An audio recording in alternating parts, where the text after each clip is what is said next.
Não, ainda eu falei, né? Depois, quando abrir para eu até falei no começo da minha apresentação, né? Depois a gente abre para as perguntas, aí a gente já discute e tal, né? É Enfim. uma lição, é uma Mas lição. eu achei Mas, melhor eu fazer um texto, assim, porque essa semana também tá uma loucura completa, Thiago. Aí eu peguei e montei um textinho, falei, vou ler e depois a gente discute, né? não, mas eu acho que é melhor assim. Então, estamos gravando agora o ao vivo morto, né? O morto-vivo, né, do YouTube. Peço desculpas aí, pessoal. A gente vai aprendendo a usar as tecnologias, né? E às vezes o Google nos sabota, né? Então mas a gente aprende com os erros. A próxima vez isso não mais irá acontecer, né? Mas para não ficar sem o bate-papo, sem a conversa, a gente vai fazer aqui uma troca de ideias, né? Eu fiz algumas considerações lá no final do outro vídeo, né? Mas depois eu vou deixar esse daqui, ou vou até juntar os dois vídeos, vou ver se eu consigo fazer isso, mas senão fica ali um vídeo a mais. Então, Maura, eu estava falando, eu fiz um monte de consideração, né? Mas eu queria primeiro, eu acho que a primeira pergunta que eu gostaria de fazer, mas talvez assim bem ampla e até talvez meio inocente, né? Seria justamente, dado tudo isso que você falou, né? Todo esse teu gesto, né? Vamos dizer assim, reestruturar a tradição de leituras que se tem sobre Drummond, ou reestruturar uma certa economia divisória que se faz com a obra do Drummond, né, que se estabeleceu de uma forma muito, eu diria, muito sólida, né? Ainda a gente vê muito essas barreiras na leitura do Drummond. Eu queria que você fizesse uma consideração sobre isso, esse gesto. Acho que esse é o primeiro gesto de leitura seu, né? Vamos dizer assim, né? Pegar um último livro do Drummond e tecendo, né, considerações com a obra dele como um todo, às vezes colocando oposições para depois desfazer essas oposições, né? Então, eu gostaria de te ouvir um pouco falando sobre isso, primeiramente. Então, realmente, um dos meus primeiros... o Drummond a minha pesquisa, né, de pós-doutorado é sobre as ninfas no Drummond, porque o Drummond foi um autor que faltou na tese, né? No doutorado ele estava no nosso projeto inicial, o Drummond estava lá junto com todos os outros, mas como já era algo imenso, enfim, aí eu e o Eduardo Sterzi, que era meu orientador na época, a gente decidiu junto deixar o Drummond para uma pesquisa futura, né? Porque ali no doutorado eu não conseguiria dar conta, justamente porque a obra do Drummond é uma obra muito complexa, né? Eu considero uma das obras mais complexas assim da poesia brasileira. É dificílimo assim o Drummond porque ele tem vários movimentos. E a própria ninfa tem vários movimentos. Inclusive, na minha pesquisa, eu falo que a minha hipótese, né, de mostrar que são 3 movimentos da ninfa, né, na obra do Drummond. O primeiro seria justamente esse sequestro da ninfa, que ele atravessa, de certa maneira, ali toda a obra, mas no começo ele se impõe bastante, né? Então, a partir do que o próprio Mário de Andrade falou, que é muito interessante quando ele pega aquele sequestro do desejo, e ele vê vários versos, assim, aquelas coisas marginais, né, sintomáticas, que vão mostrando esse sequestro, isso já está dado no primeiro livro do Drummond. Então, você tem uma obra no primeiro livro que já é problemática nessa questão assim do sintoma, enfim, esses detalhes que desorganizam tudo e que ali o Drummond meio que faz mesmo um sequestro, né? Você tem aquele verso, a tarde talvez fosse azul, não houvesse tantos desejos. Esse não houvesse tantos desejos, né? Você já está ali colocando uma espécie de sequestro mesmo do desejo ali no começo. Mas porque o Drummond vai mudando muito. Então, é uma obra extremamente complexa e que eu acho que nessas categorias, por exemplo, dividir o Drummond antes de Claro Enigma e o Drummond depois de Claro Enigma. E aí vem aquelas críticas que empobrecem muito, porque o Claro Enigma ele não é político, né? Ele, enfim, e a Rosa do Povo é o livro político do Drummond. Não concordo em absoluto com isso, não tem nada a ver, mesmo porque um dos movimentos principais que eu tento fazer é justamente, eu falei disso um pouco aqui na minha fala, mostrar essa questão, o estatuto político do desejo, como eu chamo. Então, um livro como Claro Enigma, ele é um livro muito político, talvez até político assim na sua radicalidade, de justamente dizer, com aquela epígrafe do Valéry, né, que os acontecimentos me entediam, justamente dizer que ali ele não estava se interessando, talvez, pelo político. Eu acho que nesse gesto ele se faz eminentemente político, muito. Então, talvez o Claro Enigma seja o livro político do Drummond por excelência, na minha leitura, né? E vendo assim tudo por essa ótica do sintoma, que é como eu trabalho, enfim, né? Sempre procurando ali fazer sintoma nas coisas e desorganizar essas caixinhas, essas divisões, né? Não existe isso. As questões do Claro Enigma, elas já estão dadas desde o primeiro livro do Drummond, só que ali era algo, estava atuando essa espécie de sequestro mesmo. O Mário de Andrade viu ali muito bem, é um texto genial. Acho que a gente tem que ler tudo que o Mário de Andrade escreveu sobre o Bandeira, sobre o Drummond, porque dá uma ideia, assim, você levanta tantas hipóteses. Eu, quando li o texto do Mário de Andrade, reli para fazer o meu projeto na época, gente, mas foi assim, se você prestar atenção e ler bem, tem uma potência crítica muito grande. Então, você consegue levantar hipóteses e depois você vai vendo isso que está mesmo nos poemas. E você vai complexificando tudo. E aí, essas divisões, elas desmontam, não existe isso. E você opor, inclusive, esse movimento de deslizar o desejo e o político, o Drummond faz muito isso nos últimos livros dele. Os últimos livros dele são só isso. Você pega aqueles últimos livros do Drummond que ninguém quase lê, que não se fala muito, ele está todo momento ensaiando essa aproximação. Às vezes a gente pode até dizer, não é muito feliz um poema, né, tal, então uma coisa fica meio esquemática, meio artificial, mas é o que ele está tentando fazer. Porque essa era uma questão para ele ali desde o começo, né? Uma inquietude do Drummond, né? Enfim, essa era uma questão desde o começo. Então, no final, ele fica uma espécie de obsessão e ele vai ensaiando isso a todo momento. E quando você tem a irrupção mesmo do Claro Enigma, o Claro Enigma é a ninfa, porque o Claro Enigma, o que é o Claro Enigma? O Claro Enigma é uma estrela, né? Arturo, que aparece no poema Na Oficina Irritada, é uma estrela, então ela se aproxima de Vênus, né? Que Vênus é uma estrela. Então, a gente chega na ninfa, assim, por vários pontos ali, vários caminhos subterrâneos que eu gosto. E a orquídea, que é um ponto que eu vou falar também, que eu falei rapidinho, porque também a orquídea, quando eu vi, eu falei, gente, né? E o Roberto Zular, que é o meu supervisor, também tem uma importância nessa questão da orquídea, porque a gente falou, gente, a orquídea anti-euclidiana é a ninfa.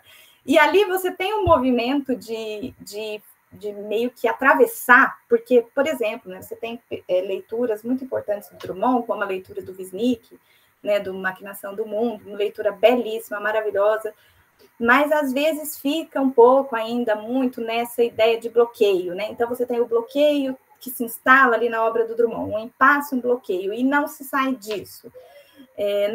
Não é isso que o Wisnik diz, mas ele fica ainda muito, assim, me parece, ainda dentro desse bloqueio. E eu acho que existe um atravessar no Drummond, existe um movimento que ali ele escapa e que faz dele, assim, fascinante, mas não é uma travessia simples, é como eu procuro mostrar, né? É uma travessia de dentro da própria impossibilidade da travessia.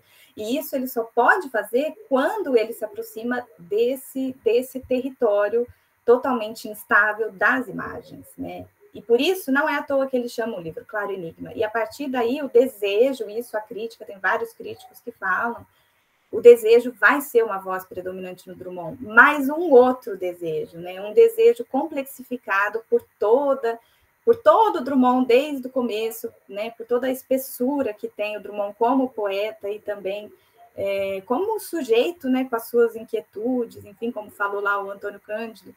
Então, mas a gente tem que pensar, esse movimento da imagem abre muita coisa para pensar o Drummond, né? E aí é claro que o movimento da imagem, né? Eu sempre penso a partir da ninfa, né? A ninfa vai desorganizando tudo isso.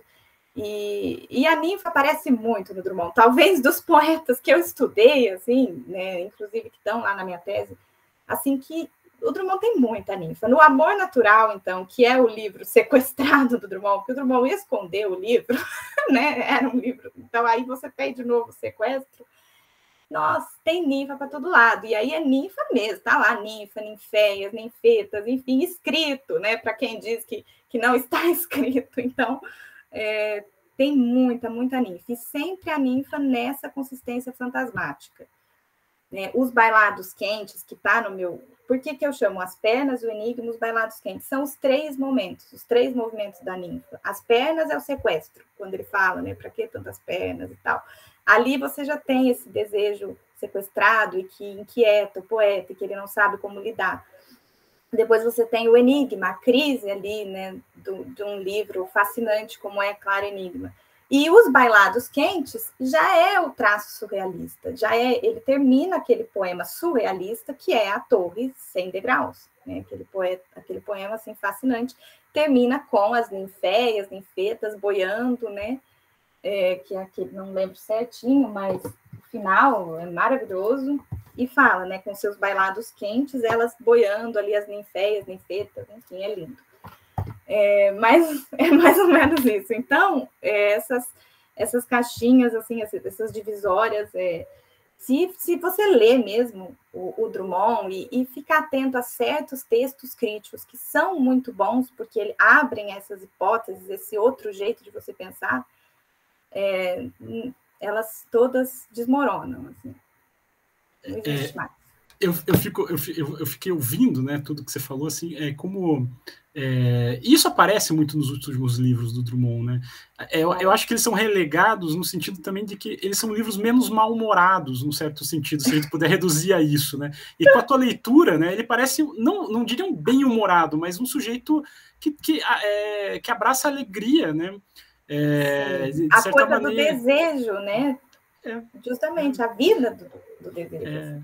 E que é uma coisa que não descarta, né, a questão do bloqueio. Na verdade, se alimenta disso também. Se alimenta do bloqueio, porque o desejo... E acho que parece que foi isso que em algum momento, assim, talvez ele percebeu, né? Talvez, porque o Drummond tinha umas inquietudes muito grandes. E no começo, para ele, isso era um problema, né? Na obra do Drummond, para a gente não ficar personalizando, a obra dele tem esse problema. E parece que depois isso vai se fluindo mesmo, as coisas vão se tornando mais fluidas, né? E aí, quando ele entra nesse mundo plástico do desejo, dos fantasmas, que também já estão desde o começo, é uma obra que talvez tenha mais fantasmas, é a obra do Drummond. O Eduardo Sterdes também chama atenção para isso, para essa presença dos fantasmas, ao lado da questão da memória, né, do tempo da memória, fundamental na obra do Drummond. Mas, então, parece que alguma coisa depois acontece ali, né?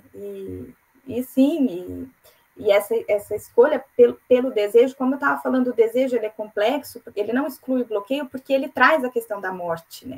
O desejo traz a questão da morte, a questão da ausência, o desejo se alimenta da ausência, a ninfa é a encarnação do desejo por excelência, porque é essa imagem que sempre falta, que sempre é ausente, você sempre busca, né? Então ela é o desejo por excelência, e ela é, antes de tudo, uma imagem que já está morta, só que ela vive depois de morta, porque ela é feita de desejo, o desejo não morre nunca. Isso já está no Freud também, na interpretação dos sonhos, o desejo é indestrutível. E não dá para não fazer a observação, né, Maura, do que o título do seu livro é o sujeito ausente, né? Sim. Porque é tirado do Drummond que ficou para depois, né? Sim, aí eu falei, mas ele vai estar aqui. Vai estar lá, vai estar na frente ainda, né? No frontispício ali vai estar. Né? Achei muito, muito interessante esse gesto também. Eu tinha uma pergunta que eu ia deixar para o final, apesar que você falou muito disso aqui já, mas é justamente sobre a questão dessa... da tua pesquisa que você vai realizar agora, né, inclusive fora do país, né, que é Ninfa em Transe, o Estatuto Político do Desejo, né? Isso, e você se adiantou um pouco isso, né? Mas se você puder falar um pouco mais sobre essa questão, acho muito interessante porque acompanhando, né, a tua pesquisa, né, eu acho que talvez agora você faz uma espécie de voz, e eu acredito que seja sintomático desse momento, né? Se coloca em primeiro plano ou pelo menos o título, vamos colocar assim, né, a questão política. Né? Não vou dizer que isso não estava lá antes, né, porque sempre está, e estava até de uma maneira até bem complexa, né? Mas eu achei interessante o gesto de agora você decidir estudar como tópico, né? Como centro do debate. Né? Se você puder descrever um pouquinho mais essa questão da questão da política, ainda mais tendo em vista o título desse ciclo, né?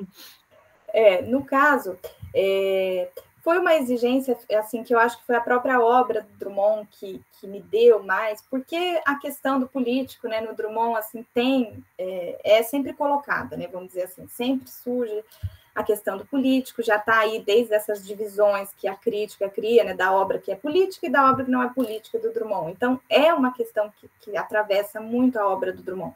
E toda a minha pesquisa parte, né, ali do poeta, né, que eu estou estudando. Eu sempre parto do poeta, dos poemas, eles ali que são os protagonistas, junto com a ninfa, né, os movimentos das imagens. Eu não gosto nem de colocar que uma coisa vem antes, outra vem depois. Na verdade, são juntos, uma dança ali, né?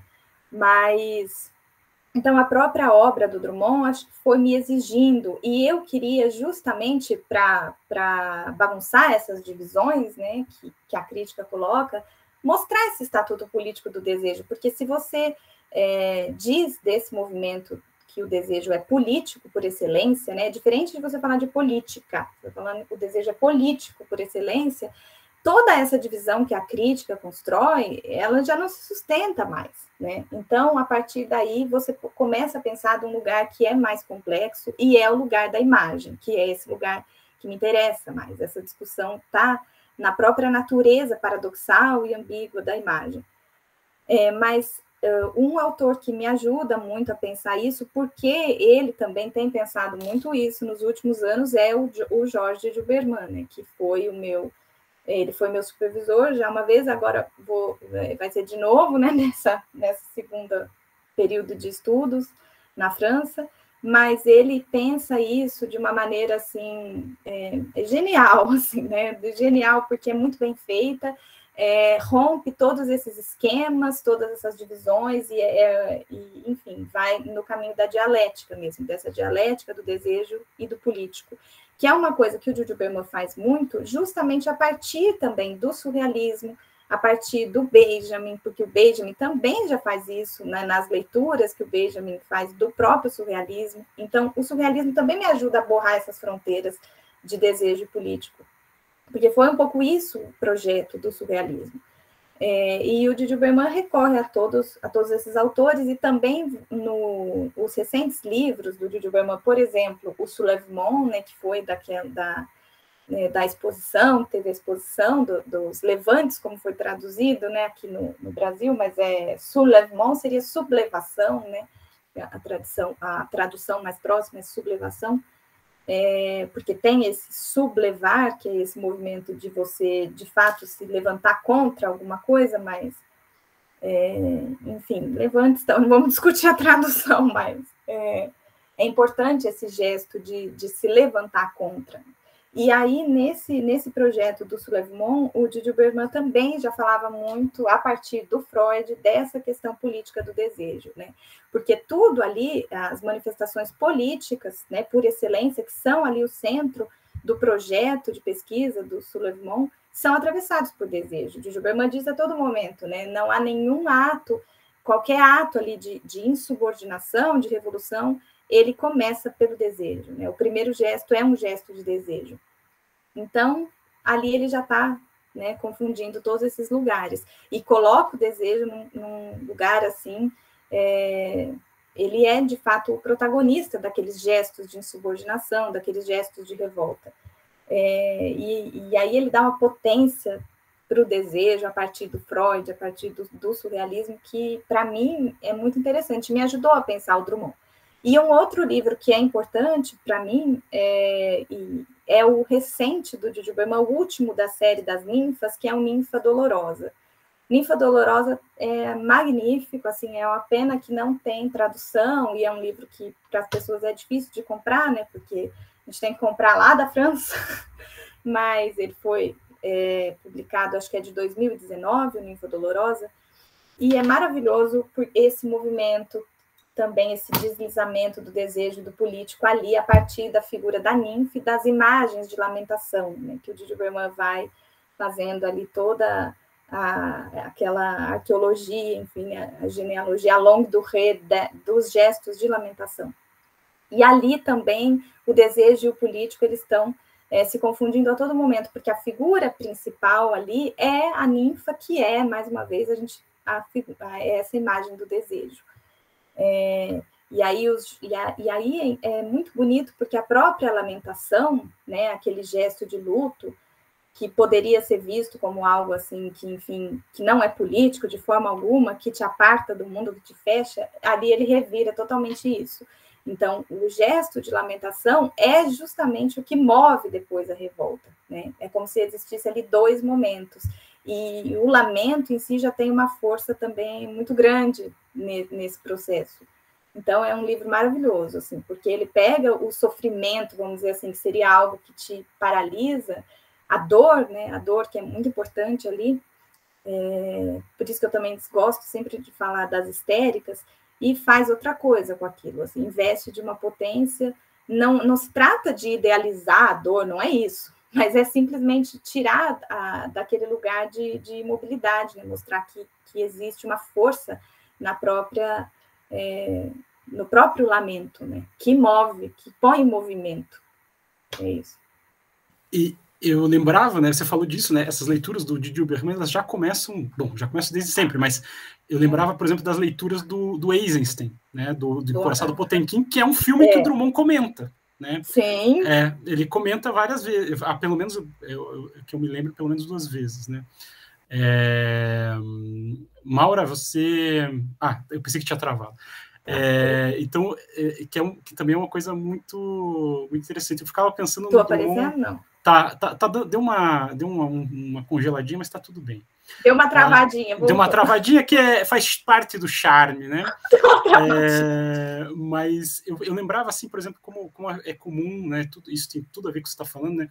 Como é comum a questão, essa coisa de tomar posição em Drummond, né, que também é outro tema que o Didi Berman usa, né, lá quando vai ler o Brecht, né, como aparece a questão do corpo, né, no Drummond, é a questão de uma postura, né, ele comenta muito a postura do corpo em relação diante de uma cena, diante de um acontecimento, né, e às vezes um corpo, às vezes mutilado também, né, ou um corpo, às vezes não é nem mutilado, é um corpo parcial, né, são objetos parciais, vamos dizer, do corpo, né? Mãos, olhos, né? Às vezes ele foca só num órgão, vamos dizer assim, né? Acho que tem muito a ver com o que está... Bom, o Drummond tá lá em cima, né? E isso tem uma importância também, desculpa te interromper, Thiago, porque essa questão do corpo é fundamental, né? Os gestos, enfim, então é isso, né? São o desejo que se expressa nos gestos, né? É isso a pathos formel, né, do Warburg. São fórmulas patéticas, então é justamente o pathos que ganha ali uma fórmula gestual, mas o desejo está ali em tudo, né? Está movendo tudo. Então é isso, né? E o outro autor que eu gosto muito, porque ele fala, né, do aspecto erótico do político, né, que também eu tô lendo mais agora recentemente, que é nem sei se é assim, que é o Mário Perniola, nem sei se é assim direito.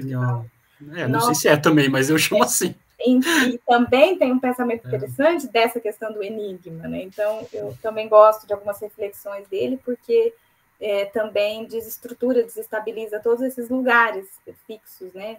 E também pensa a imagem de uma forma maravilhosa, assim, né? Então, dá uma potência muito grande. E ele tem aquela frase maravilhosa que eu cito no livro, sempre gostei, né?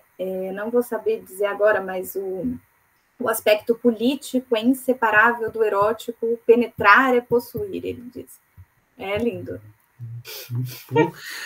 O amor natural e adorar, porque esse erotismo político, né? Essa força do erotismo atravessa o amor natural. E que foi muito reivindicado ali na época. Por exemplo, você citou o Bataille, por exemplo, né? Ele evocou isso como resposta ao fascismo, né? Ao nazifascismo, né? Que é muito forte, que também é outro autor fundamental para o Didi Berman, né? Sim, fundamental, e para mim também, assim, para minha leitura do Drummond, passa muito pelo Bataille, justamente por essa ambiguidade que eu gosto muito do desejo, da morte, esse atravessar pelo êxtase, que é o que eu acho que acontece um pouco ali no Drummond, a partir principalmente de Claro Enigma, onde a imagem, de fato, ela vem à tona, né? Ela está ali. Eu tenho tanta coisa, eu tenho muita coisa que eu queria comentar, e conversar é sempre um prazer, né, com você. Eu fiquei pensando, eu vou fazer mais duas, né? Uma que, na verdade, eu sei que ia aparecer, né? Se nós não tivéssemos tido a censura do Google Meet, apareceria, porque sempre aparece essa pergunta, mas eu estava pensando, me veio na tua fala, assim, toda essa, enfim, né, esse gesto de recuperar as figuras da antiguidade e tal. Eu fiquei pensando, por exemplo, como Drummond, né, que não é muito comum que se faça isso, né, com Drummond, mas Drummond que, né, está num lugar, né, num estado que é o estado foi a Arcádia brasileira em algum momento, né? E é interessante fazer, né, pensar nos Árcades e tal, né, pensar Drummond com relação aos Árcades, né, mas isso me veio à cabeça. Mas a pergunta que eu ia fazer, que eu estou fazendo o nome de pelo menos 2 alunos meus que sempre perguntam isso, né, quando eu trago convidados, né, ou nesse ciclo ou em outros momentos, né, eu queria que você falasse um pouco assim simplesmente do teu processo de pesquisa, que é como é que você chegou nesse tema, como é que se desenvolveu, o que você acha fundamental, porque, enfim, né, tem muita gente que está assistindo que ou está na graduação, ou está fazendo a pesquisa, e as pessoas têm curiosidade de ouvir isso. Eu também tenho, eu gosto muito de ouvir, porque as pessoas... por exemplo, o meu processo é totalmente insano, então eu não saberia responder essa pergunta, né? Mas se você quiser, de repente, dar uma dica aí, Maura, falar um pouco desse processo, para nós dar um arremate aqui. Sim. Antes de falar um pouquinho do meu processo de pesquisa, que também é bem desordenado, assim, ainda bem, porque tem a ver com tudo que eu pesquiso, mas só essa questão do arcadismo. No Drummond também tem muitas as ninfas árcades, voltam todas, tem muita ninfa árcade no Drummond, claro que outra coisa, já ali com esses choques, né, com essas temporalidades distintas que vão ali se chocando, mas está ali, inclusive no Farewell tem lá um poema maravilhoso que é o Glaura, Rede Viva. Ele pega justamente, olha o nome do poema, né? Eu adoro, eu faço uma leitura também, porque ele pega a figura da Glaura, né, lá também, né, da poesia Árcade, e monta assim uma cena que é justamente ela passando na rua, de calça jeans, então tem todos esses choques de tempos, e ao mesmo tempo você tem ali uma personagem, uma ninfa Árcade, né, que está ali rediviva, né, vivendo de novo. Mas, enfim, isso só para dizer que tudo é mais complexo do que parece. Mas sobre a minha trajetória, enfim, eu não sou formada em letras, né? O Thiago, acho que não sei se lembra, mas eu nem sou formada em letras, fiz jornalismo. Eu também. Então, mas eu não lembrava disso. Eu não lembrava Acho que eu cheguei a comentar com você na nossa conversa, mas enfim. Então, eu sou formada em jornalismo, mas, enfim, né, eu sempre gostei muito de literatura, e no fim da faculdade me desencantei totalmente assim, com o jornalismo e falei, não, eu quero estudar literatura, que é a única coisa que eu quero fazer da minha vida, né, mais ou menos isso. Então, eu mudei totalmente, e por não ser formada em letras, eu acho que ao mesmo tempo, eu não gosto de ter sido formada, de ter feito jornalismo, assim, tem um ranço com isso, não gosto de perder tempo, que eu podia ter feito letras de uma vez, enfim. Mas, ao mesmo tempo, a minha formação em jornalismo me deu um outro olhar, assim, para a literatura, que eu acho que se eu tivesse feito letras, não teria esse olhar, né? Que é justamente ver a literatura como algo móvel, em movimento, né? E algo que vai justamente recebendo esses contatos e essas interferências, essas misturas de outras linguagens, né? Justamente porque eu vejo a literatura como uma linguagem que está sempre aberta, né? Que está sempre em movimento, se fazendo. Então, então essas relações, né, da literatura, da imagem e da palavra, da literatura com as artes visuais, eu acho que talvez eu não enxergasse isso, não olhasse os poemas do jeito que eu vejo, talvez se eu não tivesse tido uma outra formação, né? Enfim. porque eu vejo que muitos estudantes de letras, inclusive hoje, que já foram até meus alunos, né, em estágios docentes, às vezes tem essa dificuldade de você olhar para o poema e você pensar numa crítica, como dizia o Sterzi para mim, né, uma crítica que é orientada na direção das imagens. Então, você olhar um verso e você vê ali uma imagem, ou de repente você olhar uma imagem e você vê ali um verso e você conseguir fazer esse cruzamento, sem que uma coisa deixe de ser a outra, deixe de ser, enfim, o que é, mas ao mesmo tempo inquietando, né, essas coisas na sua natureza.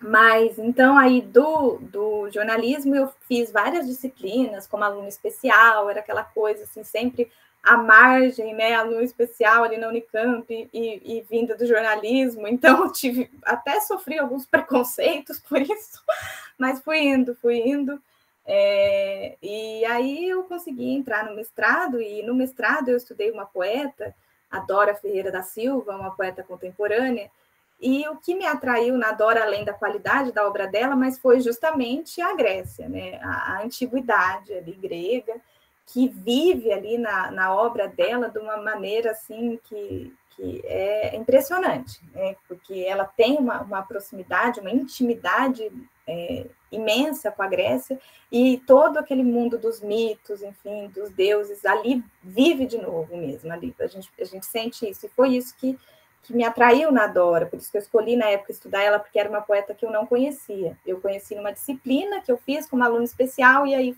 eu fiz um projeto para estudar a obra dela e entrei no mestrado. E aí, claro que todo o meu mestrado, o meu estudo na Dora é bem também centrado na questão da Grécia, né? Ali é essa sobrevivência, e ali foi a época que eu conheci a ninfa, no fim do mestrado, e o próprio Warburg, né, a ninfa do Warburg, foi mais no finzinho do mestrado, e eu incorporei o Warburg, essa questão da sobrevivência da antiguidade, ainda no meu mestrado, mas ali estava de uma forma mais superficial, porque foi quando eu tomei conhecimento com tudo aquilo que eu não conhecia, numa disciplina que o Eduardo Sterzi ofereceu na Unicamp. Bom, e aí, na época, eu conheci o Sterzi também, e pela questão das ninfas, que eu conheci numa disciplina com ele, aí, na época do final do mestrado, para os alunos, para as pessoas, às vezes, não desistirem, né, foi uma época que eu pensei também em desistir, ia desistir, eu teria desistido se eu não tivesse conhecido as ninfas, porque eu ia realmente desistir, não queria continuar por várias coisas, porque não é fácil, né? A vida acadêmica, de pesquisa, não é fácil. E ali eu realmente ia fazer outra coisa, não sabia o quê, mas eu não ia continuar pesquisando, não ia fazer doutorado. E aí, quando eu conheci a NINF, esse tema da NINF, para mim, foi alguém que eu conheci mesmo, porque veio assim na minha vida. Aí eu falei, não, isso eu quero estudar, isso eu vou estudar isso, né? Isso eu quero estudar, isso vale a pena eu aguentar mais um pouco, porque, né, não é fácil. E aí aí eu fiz o doutorado, enfim, e no fim do doutorado também eu terminei o doutorado assim esgotada, né? Estava muito cansada, porque foi um trabalho grande, né, imenso, assim, é uma pesquisa muito longa.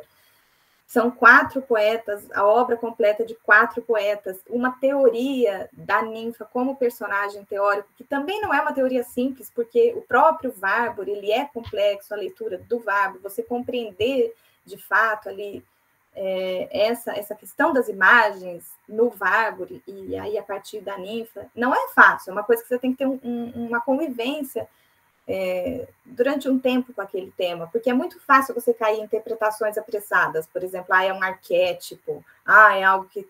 Gente, então é muito fácil, né? Tem muitas interpretações da ninfa que vão nesse sentido, ou que é arquétipo, ou idealizações da figura da ninfa, e não tem nada disso, né?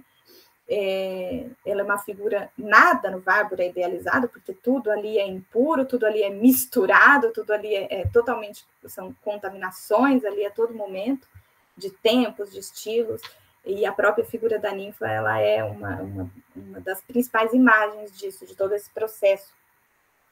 Mas Então, eu já até perdi o que eu estava falando. Aí eu terminei o doutorado, assim, muito cansada mesmo, mas eu falei, não, eu vou fazer mais um pouco, porque faltou o Drummond, né? E eu queria fazer o Drummond, porque tinha faltado, e ali, para aquele conjunto de poetas também que estão no meu livro, o Drummond é uma pecinha ali que estava faltando e completa um pouco aquele quadro, e me ajuda nessa o Drummond, eu acho que ele tem uma potência muito grande nessa desorganização da história literária que eu ensaio ali no meu livro, né? O Drummond, eu acho que ele vem ali e dá uma força muito grande para essa discussão, justamente porque no Drummond é essa discussão assim do moderno, né? Do moderno por excelência, assim, o poeta modernista, enfim, o poeta moderno que ali não tem nada do passado, vamos dizer assim, né, para dizer bem simples, ali é uma plena modernidade, essa modernidade vista de uma forma bem simplista, né, pouquíssimo dialética. Então, é um poeta que acho que vale essa discussão, né, porque ele é reivindicado muito por esses que dizem de uma modernidade no pleno presente, mas, ao mesmo tempo, ele é o poeta que mais questiona isso, pela complexidade da obra do Drummond, da obra dele. Enfim. Tem uma coisa que eu acho é muito bonito ouvir a trajetória das pessoas, né? Isso mereceria, né, mais depoimentos assim. Eu sempre me surpreendo assim como tem uma coisa que aparece muito quando eu vejo trabalhos que eu reconheço, eu admiro, né? E que é a coisa do era preciso fazer, né? Eu encontrei a ninfa e era preciso fazer aquilo, né? Então é algo que está e tem uma coisa de ter um discurso um pouco de sobrevivência para não fazer não querendo fazer um trocadilho nem nada, mas uma questão talvez até um outro tipo de sobrevivência que é como seguir adiante, né? Às vezes, na vida acadêmica, né, a gente está num cenário... A vida acadêmica, para quem não... Sempre falo isso, né? Para quem não é herdeiro, né, parece que é uma coisa... a gente começa do nada, né? Começa do nada e tem toda uma dificuldade, né? Começando até pelo simples reconhecimento, né? O reconhecimento social de que isso tem valor, né? Sem falar essa questão de só te acrescentando, Thiago, dessa questão né, do herdeiro, assim, e eu realmente, assim, não... meu pai, minha mãe, assim, minha família não tem pessoas que são da academia, que são professores, que são intelectuais, muito pelo contrário, assim, né, eles trabalham com outras coisas, com comércio, enfim, e não tem nada a ver, né? Eu fazia brincadeira, assim, eu falo pro meu pai das coisas que eu faço, ele não entende nada. Então, eu fiz muito brincadeira com isso, né? Porque é um outro mundo, né, que eu admiro imensamente, que é o mundo que me trouxe aqui, eu devo tudo, mas é um outro mundo. E aí a gente começa do zero mesmo, a gente começa do zero, né? Eu não cresci num ambiente assim que tivesse as coisas que tivesse Platão, que tivesse nada disso, entendeu? Nada disso. E é mais difícil, é mais difícil. É mais difícil do que uma pessoa que nasce e cresce num universo assim, não que seja fácil também para outra pessoa, não é isso que estou dizendo, mas é mais difícil, assim, a gente tem um caminho a mais aí que você faz. É um percurso muito longo também, né, Mauro? Tem um caminho a mais e você corre muito atrás. Agora, só antes que eu esqueça, que eu queria falar, porque quando você disse disso de ter que fazer, né, é algo que me comove muito também, e me lembra muito do Proust, né, que é um autor assim que para mim assim é tudo, né? O Proust, ele mudou a minha vida, né? É um autor que muda, se você gosta do Proust, ele muda você.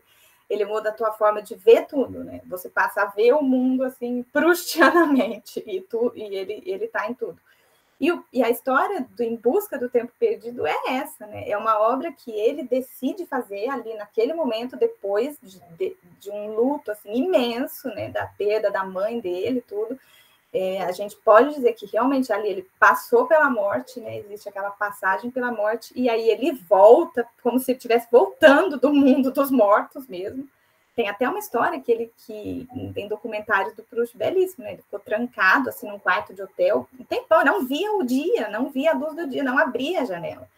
Então ele sai daquelas trevas mesmo, e aí ele decide escrever aquele livro imenso, né? Imenso, aquela obra monumental, e no fim da escrita ele já estava morrendo, né? Então, e é maravilhoso, né? Eu falo, me emociono, porque é uma coisa que ele tinha que fazer e ele faz, né? E o desespero dele era morrer e não conseguir terminar o livro, né? E não conseguir fazer. Era o desespero dele.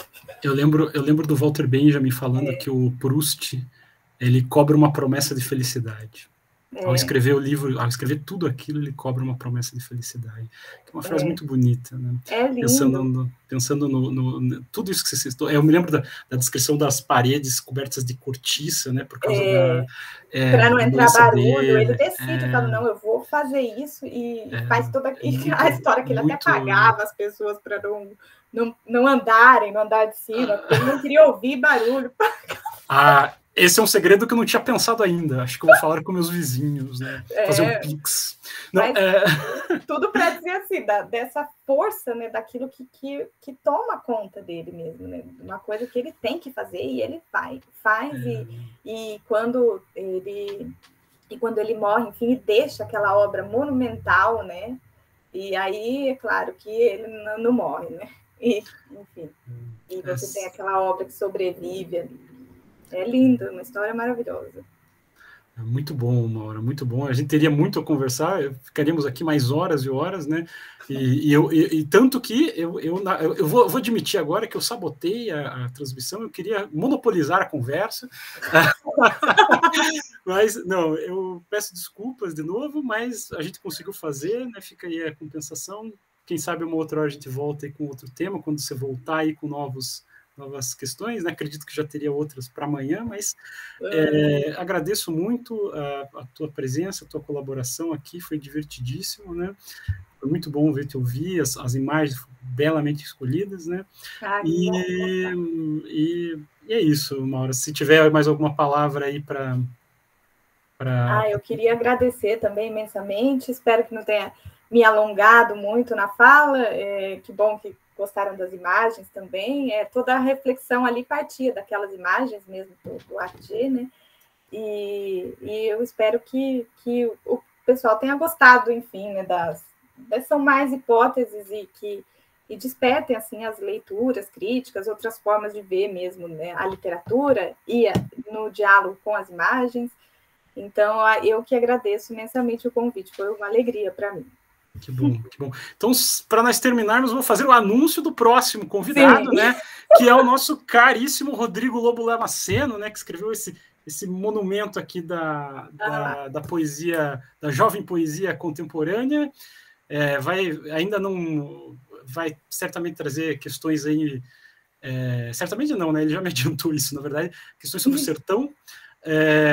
Apesar que ele não me deu o título ainda, mas fica aí a promessa, né? Mais uma promessa de alegria, de conversa, de discussão para o mês que vem com o Rodrigo Lobo Damasceno, aí, um dos grandes aí também. Mas é isso, então, pessoal, até a próxima. Tá? Eu vou terminar então a gravação. Até a próxima, obrigada, gente. Obrigada.